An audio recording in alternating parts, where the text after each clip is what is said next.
بسم الله الرحمن الرحيم اللهم صل على سيدنا محمد الفاتح لما أغلق والخاتم لما سبق وناصر الحق بالحق الهادي إلى صراطك المستقيم وصلى الله عليه وعلى آله وصحبه حق قدره ومقداره العظيم اللهم صل على سيدنا محمد وعلى آل سيدنا محمد كما صليت على سيدنا إبراهيم وعلى آل سيدنا إبراهيم وبارك على سيدنا محمد وعلى آل سيدنا محمد كما باركت على سيدنا إبراهيم وعلى آل سيدنا إبراهيم في العالمين إنك حميد مجيد إلهي أنت مقصودي ورضاك مطلوب يأتيني محبتك ومعرفتك يا أرحم الراحمين أعوذ بالله من الشيطان الرجيم قل هو الله أحد الله الصمد لم يلد ولم يولد ولم يكن له كفوا أحد. Alhamdulillah wa syukur ala ni'amillah para sahabat sekalian. Kita mensyukuri kita bertemu lagi dengan berbagai macam rahasia dari Allah Subhanahu wa taala. Allah mempertemukan kita lagi tidak mengapa dengan jarak yang seperti ini. Tapi semoga yang paling utama adalah kita selalu yang saya mintakan pada Allah Ta'ala, dan semoga para sahabat juga seperti itu, kita bermohon ampunan. Ampunan itu yang harus kita minta. Kemarin yang biasa kita ikut juga mengaji dengan Zoom yang seperti ini. Beliau telah wafat, dan sebelumnya seperti biasa malah bertelepon dulu. Inilah dia salah satu keindahan di antaranya. Ibu Yeti, istri dari Pak Ade Purwadi Singawinata almarhum. Beliau telah mendahului terlebih dahulu, kemudian istri beliau ini. Beda beberapa tahun namanya.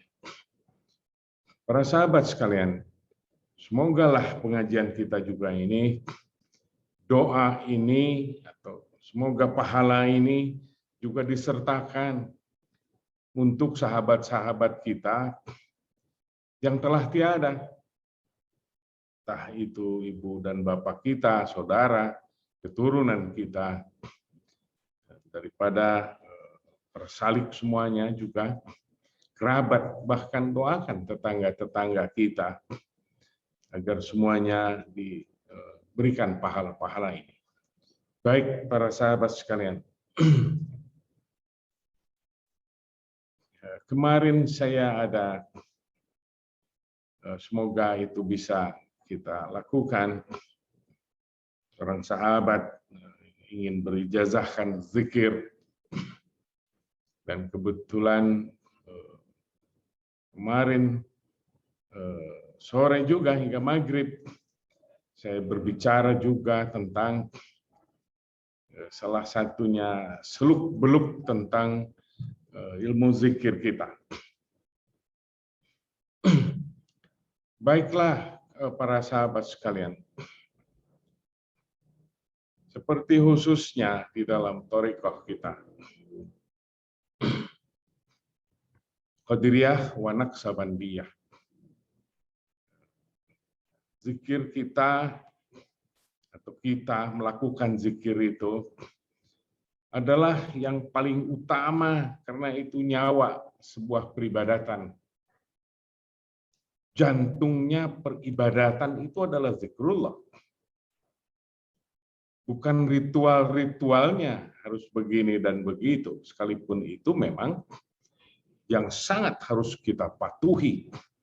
Karena semua petunjuknya, tata caranya, kita harus teguh mengikuti syariat. Nah, ini pegang teguh hukum suci itu. Lalu kita menjalankannya. dengan tata cara yang diajarkan di dalam syariat itu. Lalu bagaimana ruhnya, jantung peribadatannya, agar kita beribadah ini tidak hanya berupa ritual-ritual yang sama sekali tidak mempunyai efek ke dalam jiwa kita, ke dalam ruh kita. Karena segala peribadatan adalah membersihkan jiwa kita, membersihkan ruh kita, karena ruh itu memang suci.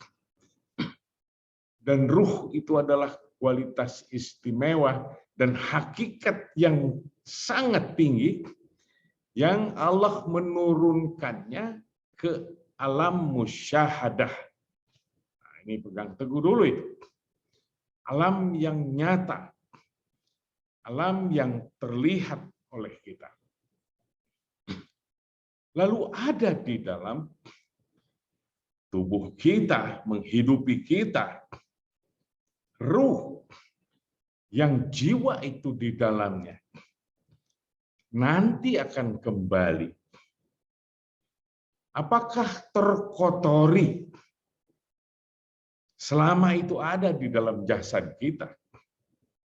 Karena ini adalah badaniyah. Karena ini adalah zahiran. Karena kita mempunyai hawa. Kita ada an-nafs di dalamnya. Berupa keinginan-keinginan yang menyenangkan badaniah kita.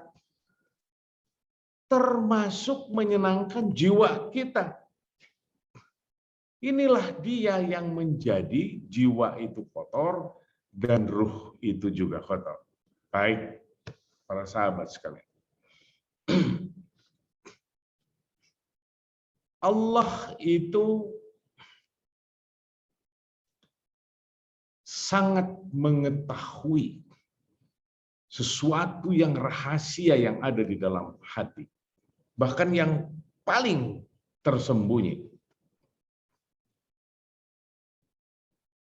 Ya lamus sirra wa akhfa. Sangat mengetahui Allah. Ya lamus sirra wa akhfa. Yang rahasia dan yang paling tersembunyi sekalipun. Inilah yang banyak tidak disadari oleh manusia. Yang banyak manusia lalai di dalamnya. Bahkan ada yang sudah beribadat dengan ketekunan menurut kadar pandangan dirinya, dia merasa suci. Atau kita memeriksanya, seolah-olah kita bertambah suci. Ya Allah, orang yang bertambah suci, orang yang bertambah bersih, berarti orang yang arafa nafsahu. Dia akan lebih mengerti tentang dirinya. Betapa hinanya, betapa lemahnya, betapa jahatnya, betapa lalainya. Akan lebih menjabar rahasia-rahasia yang Allah bukakan ke dalam diri kita atas dasar kualitas zikir di dalam berbagai macam peribadatannya.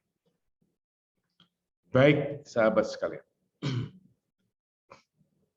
Ini adalah gambaran kualitas peribadatan. Sampai di sini semoga kita diberikan kepandaian di dalam meniti ibadah ini.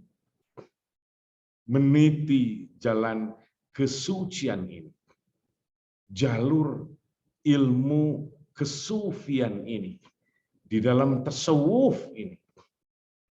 Maka disebutkan tasawufan rajulu, seseorang yang berpindah daripada kehidupan biasanya, pada dasarnya manusia biasa, berpindah ke dalam kehidupan kesucian. Apa gerangan jalur yang tertinggi? Jalur yang sangat jelas adalah zikrullah. Di pengajian masa lalu saya sudah menerangkannya. Bagaimana tekanan-tekanan atau Allah sangat menekankan terhadap ilmu zikir ini. Saya tidak akan mengulang itu. Bahkan ditekankan, sholat pun zikir. Dan setelah sholat pun dianjurkan zikir lagi. Qiyaman wa qu'udan wala junubi. Ya, itu pengajian yang lalu. Semoga masih bisa diingat dan kita jalankan. Para sahabat sekalian. Ada sebuah metode yang kita jalankan dan yang kita merasakannya. Katakanlah sebodoh-bodohnya saya yang merasakannya. Sehingga saya menganggapnya saya meracau. Banyak berbicara untuk mengajak para sahabat sekalian dengan racauan-racauan saya ini. Kalau saja ini tidak terasa, bagaimana saya bisa menerangkan dan meracau tentang ilmu ini? Yang pertama, berupa zikir zahiran atau disebut zikir bi'al jahr yang dibunyikan. Bahkan Syekh Abdul Qadir Jilani Al-Baghdadi Qurasullah Sirul Aziz, sang Sultanul Auliya, mengajarkannya dengan zikir darab, dengan mengeraskan suaranya, bukan karena Allah tidak mendengar, bukan kita ingin disebut orang bodoh seolah-olah Allah tidak mendengar lalu kita zikir itu dikeraskan. Bukan. Hatimu yang tidak mendengar. Hatimu yang tuli. Hatiku yang tuli. Saat itulah dihantamkan ke dalam latifatul qalbi, qalb kita. Ke dalam ruh kita, ke dalam jiwa kita. Maka disebutkan di situ zikir darab karena dipukulkan. Agar dia membekas. Lalu tegaknya tauhid dengan dihinggapkannya terus. La ilaha, dua darab, la ilaha ke pundak sebelah kanan. Ilallah dihantamkan. Ditarik ke sini, dan ke sini. Hanya 3 kali. Hayyun ba, hayyun ma'bud, hayyun mawjud. Setelah itu tidak terus-terusan seperti itu.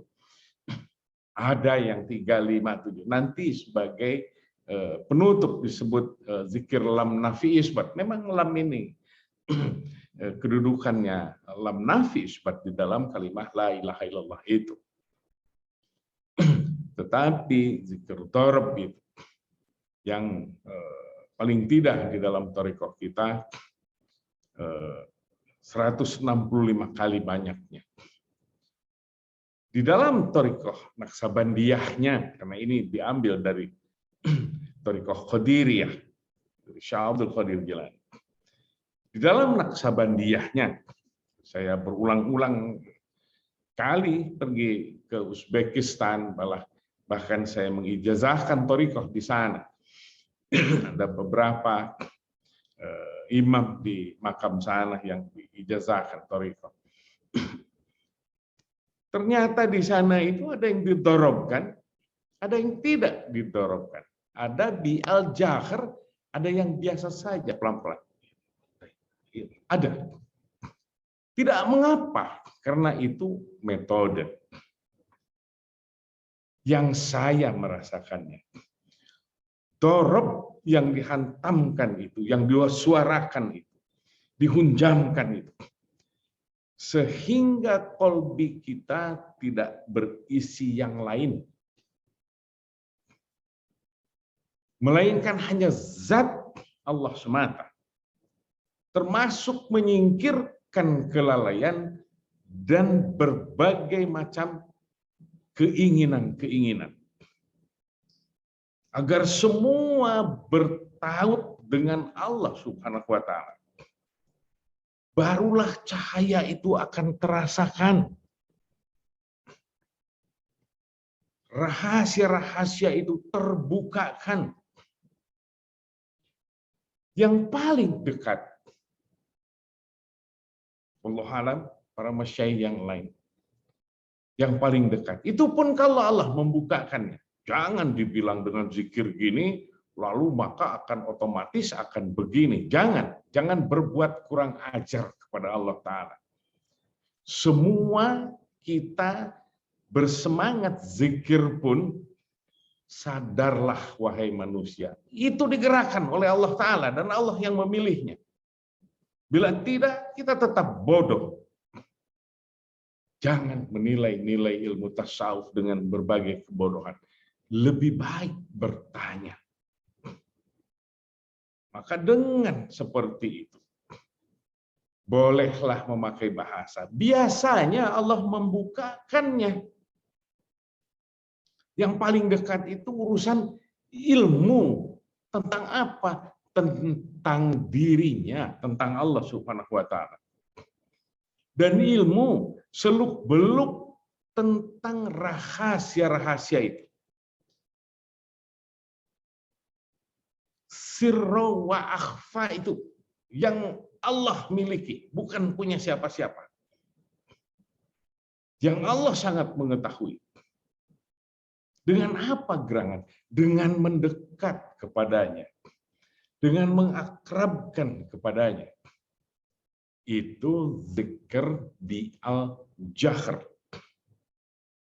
Bagaimana dengan yang lataif, yang khafi? Zikir lataif. Latifah-latifah. Di sini disebutnya seperti itu. Ada latifah qalbi, ruh, sir, khafi, akhfa, nafsun, natiqah, dan kullu jasad. Tetapi sesungguhnya aslinya hanya 5 latifah saja.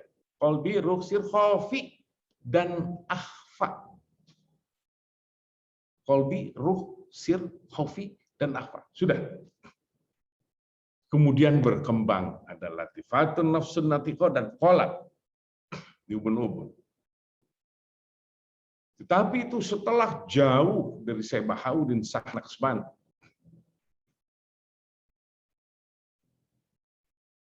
Itu adalah dikembangkan oleh Syekh Imam Rabbani. Itu metode untuk membunuh angan-angan dan untuk mengisi lataif atau seluruh tubuh, kullu jasad. Seperti itu. 5 rahasia di dalam zikir yang tersembunyi ini. Apa yang disebut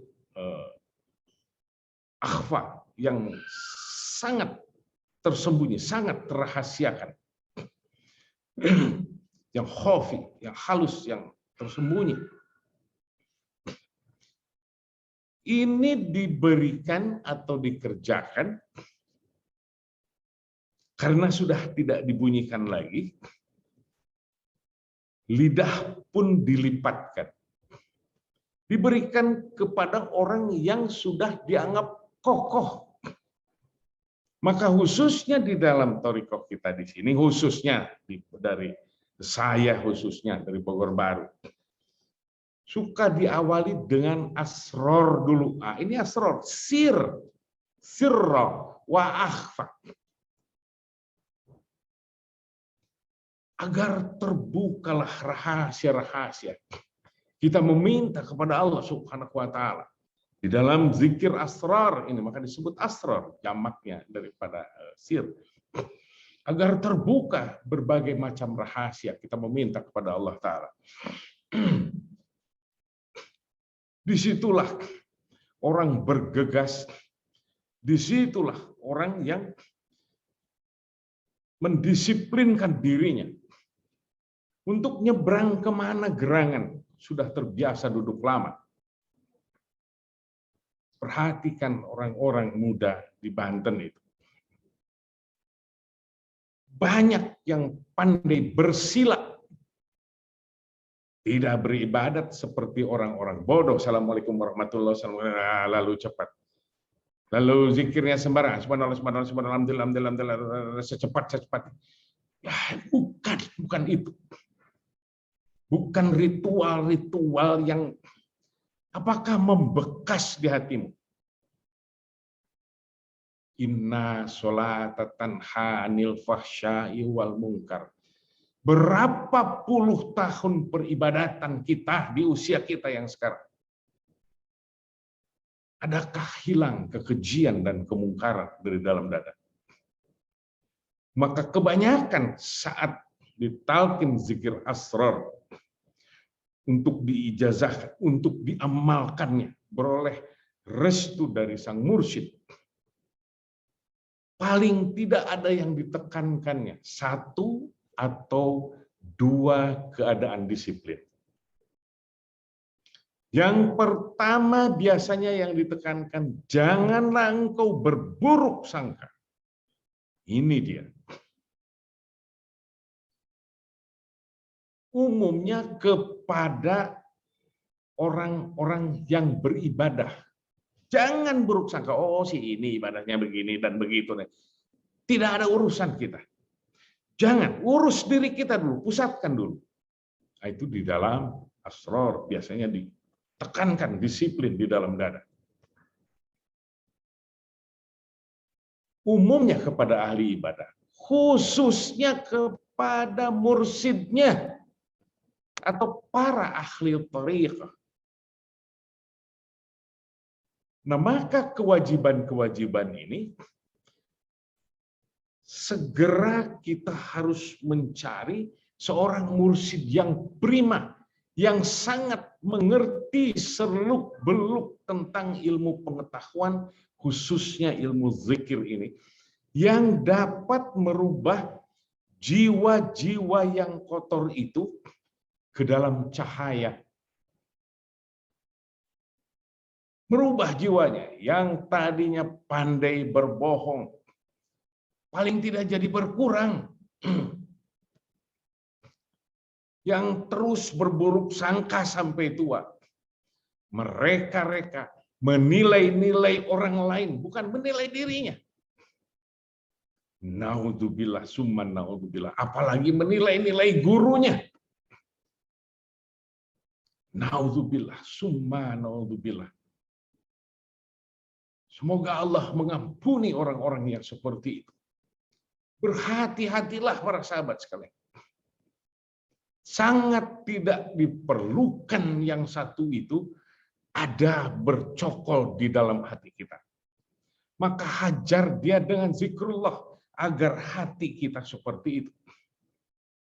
Barulah memakai yang apabila terlihat sudah tangguh, ya disebut tangguh lah, paling tidak istiqomah, oleh syekhnya dilihat, oh ini oke juga nih, tangguh ini.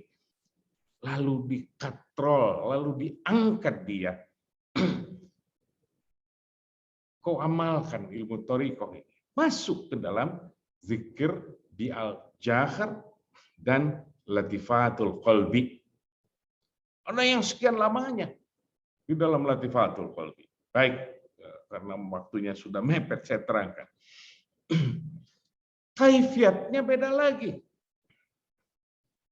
Saya beritakan kepada orang yang khususnya para sahabat yang belum mengerti atau kadang-kadang suka beradu bicara. Oh salah itu, enggak begitu.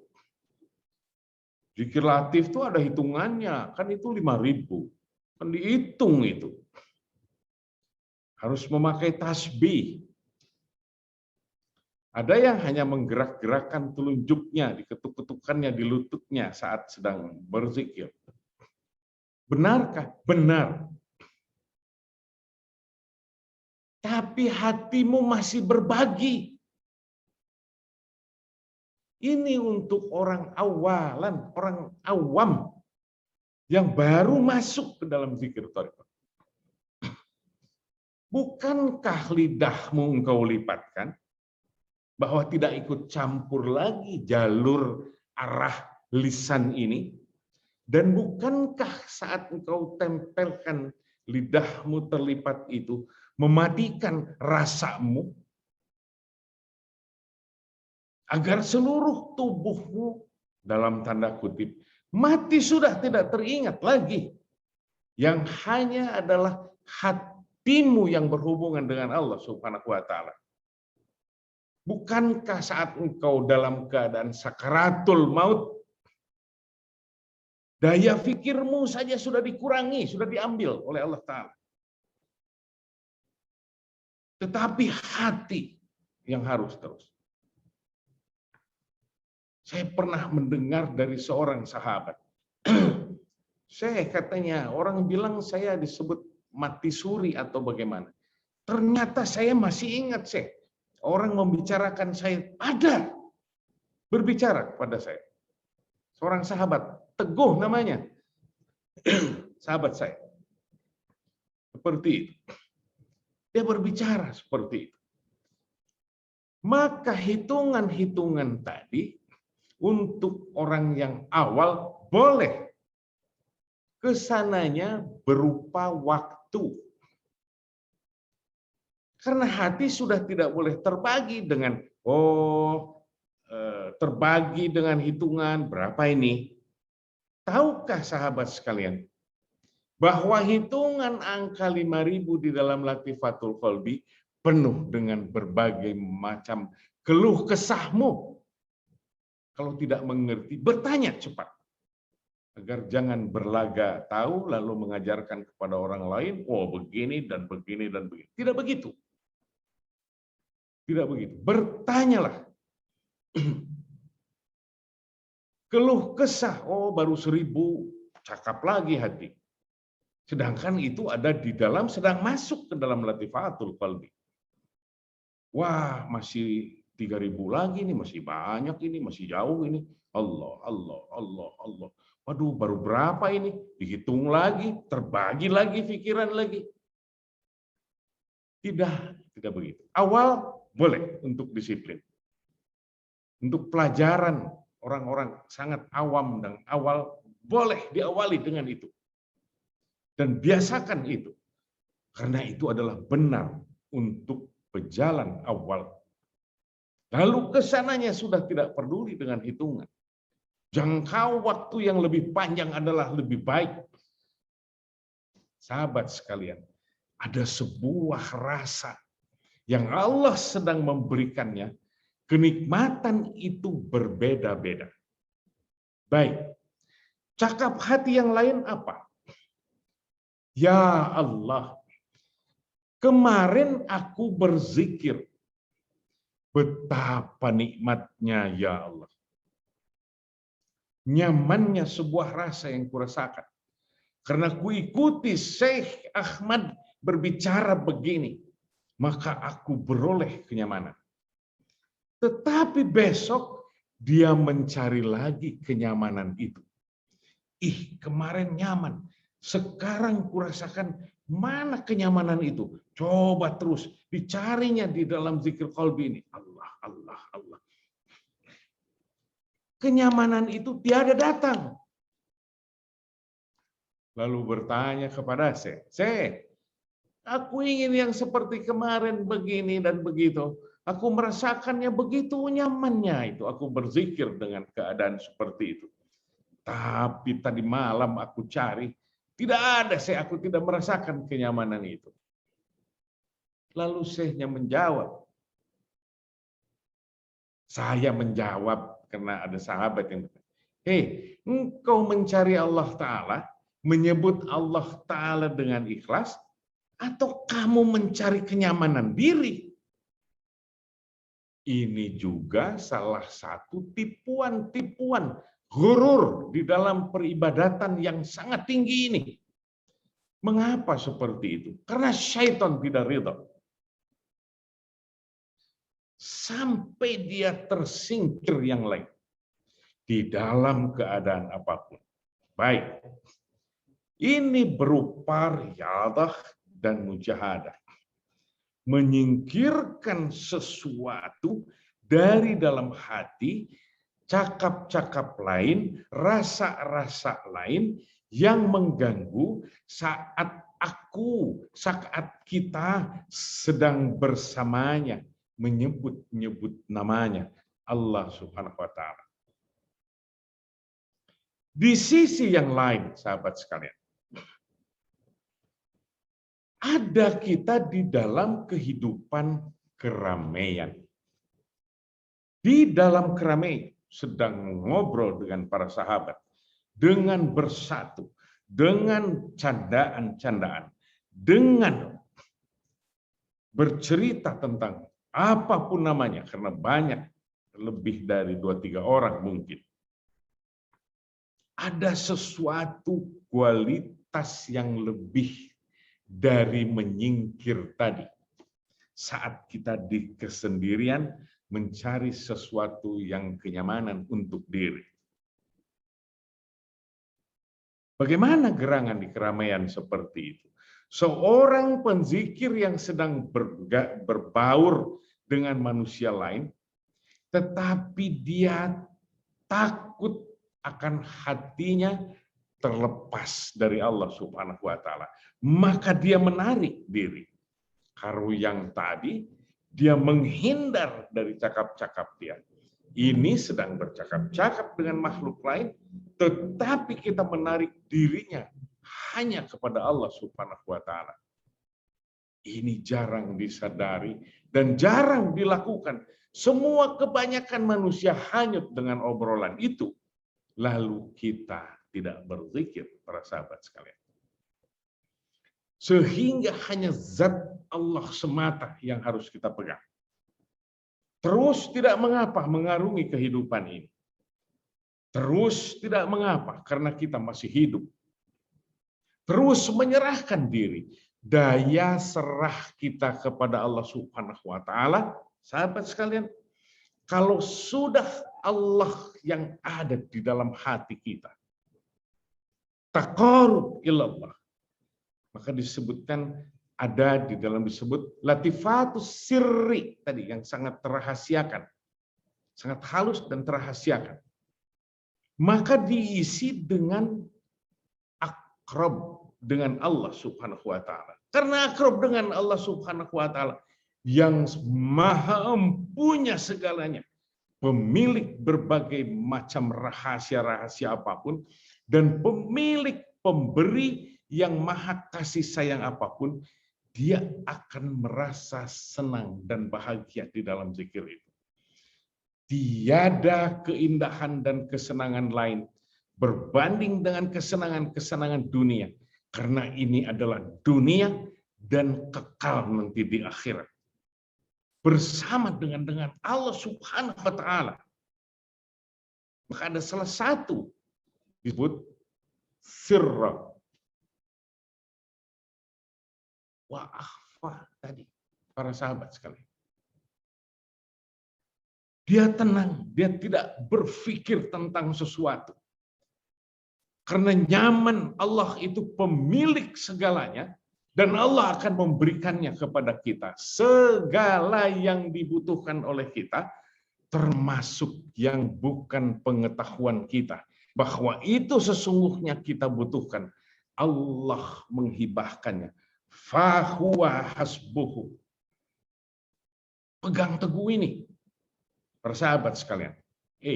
Sudah merambat ini, saya sedang nyaman bercerita kepada para sahabat sekalian. Tapi waktu sudah merambat ini, nanti terlalu lama. Kalau nanti sudah boleh lagi direkam, kakak Bella, ini boleh dimasukkan ya, seperti Papi bilang kemarin. Ada seorang saya teringat, namanya di dalam kitab, ini saya suka terbelit-belit, suka salah terus. Entah itu Hilyatul Aulia atau Warasatul Aulia, saya suka lupa-lupa. Saya masih ingat, adalah seorang Syah bin Suja.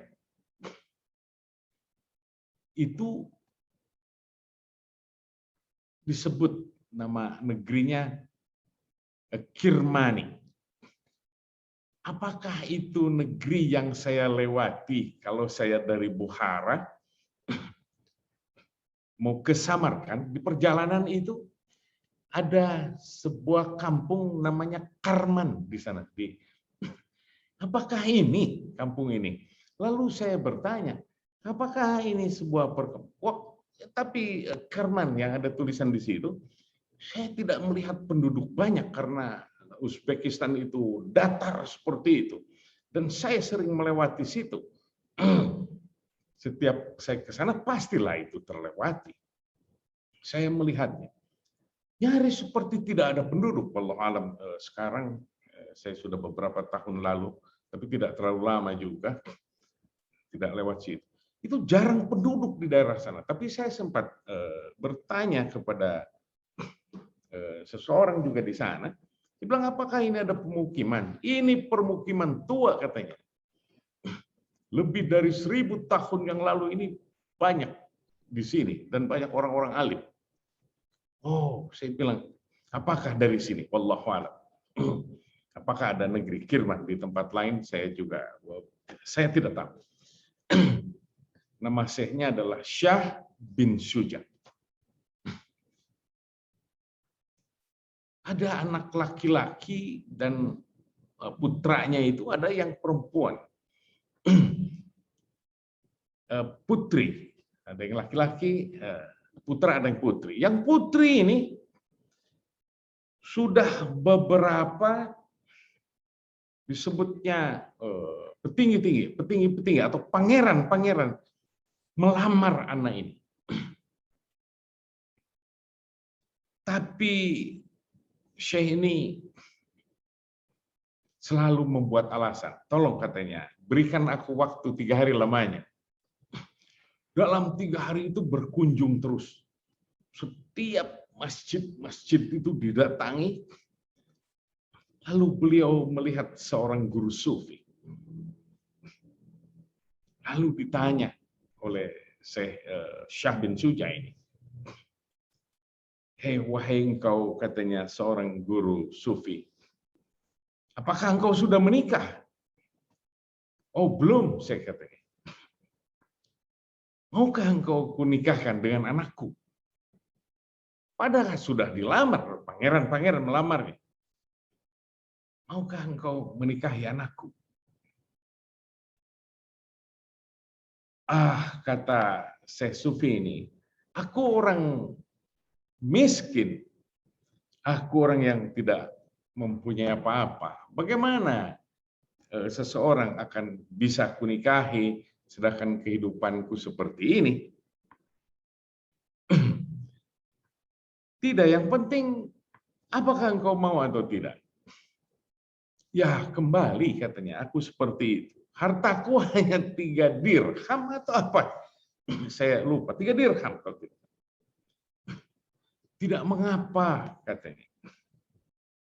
Yang 1 dirham belikan olehmu, saya lupa, roti. 1 dirham lagi belikan sama minyak mawar, untuk minyak mawar, katanya. 1 dirham lagi kau berikan ini untuk membeli apa? Mahar. Seperti itu untuk diberikan. Aku khawatir, katanya, tidak akan mau. Ah, tunggu saja nanti, akan kubawa anakku ke sini. Lalu dibawa putri. Bagaimana putri yang dilamar oleh seorang pangeran, gitu. Beberapa pangeran. Ah, pastilah pangeran-pangeran yang kaya raya itu tidak akan menikahi perempuan yang tidak cantik. Lalu dibawa ke sana. Lalu anak perempuan putri dari Syah bin Suja ini melihat ke sana, lalu bertanya,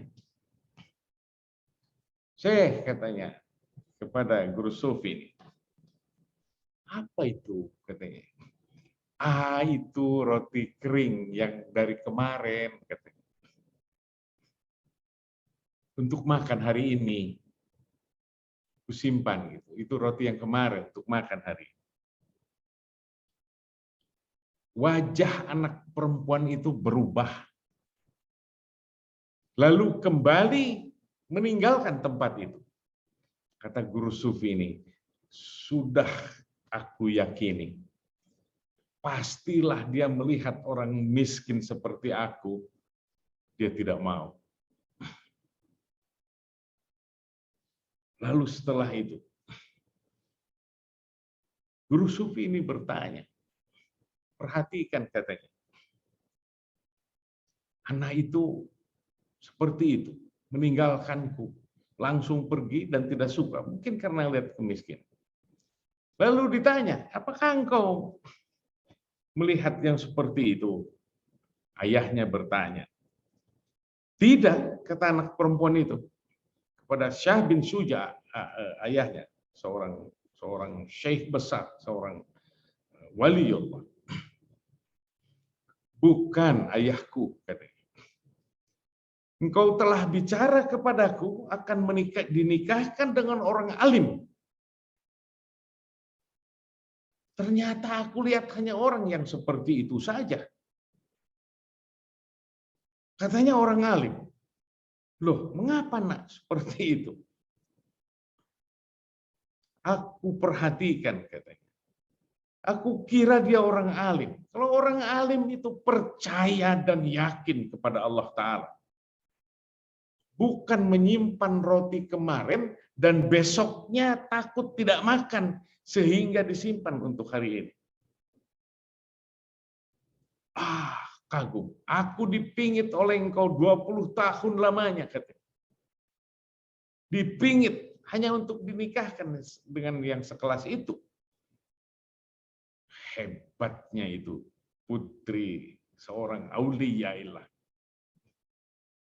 Maka Syekh itu berbicara, bolehkah aku bertanya dan memohon maaf kepadamu? Oh tentu, kalau mohon maaf ya pasti. Kenapa? Katanya. Tapi dengan syarat, kau pilih di antara dua ini, satu kau ambil. Kau ambil aku, atau engkau mau ambil roti kering itu yang kau tinggalkan kemarin. Sahabat sekalian, putri seorang auliyaillah, begitulah kelasnya. Semoga Allah merahmati kita semuanya. Semoga yang kita terangkan itu bisa menyingkirkan dari dalam hati kita segala ganjalan-ganjalan, keinginan-keinginan yang mengganggu di dalam kehidupan ini atas zikir kita kepada Allah Subhanahu wa taala yang merusak berbagai macam jenis peribadatan yang dianjurkan di dalam ilmu syariat dan yang harus kita tekuni ini. Semoga Allah merahmati kita. A'udzubillahi minasyaitonirrajim. Bismillahirrahmanirrahim. Angkatlah sahabat sekalian tangan kalian. Aku ingin berdoa untuk kalian dan untukku karena aku memerlukan Allah Subhanahu wa taala. Allahumma shalli ala sayyidina Muhammad wa ala ali sayyidina Muhammad kama shallaita ala sayyidina Ibrahim wa ala ali sayyidina Ibrahim wa barik ala sayyidina Muhammad wa ala ali sayyidina Muhammad kama barakta ala sayyidina Ibrahim wa ala ali sayyidina Ibrahim fil alamin innaka Hamidum Majid. Bismillahirrahmanirrahim. Allahumma ighfir umati Muhammad. Allahumma arham umat Muhammad. Allahumma astur umat Muhammad. Allahumma jbur umat Muhammad ya Allah. La haula wa la quwata illa billahil aliyil azim. Allahumma salli ala sayyidina Muhammadin wa ala ali sayyidina Muhammad. Bismillahi walhamdulillah. Bismillahi wa syukur. Bismillahi wa mukulillah. Bismillahi.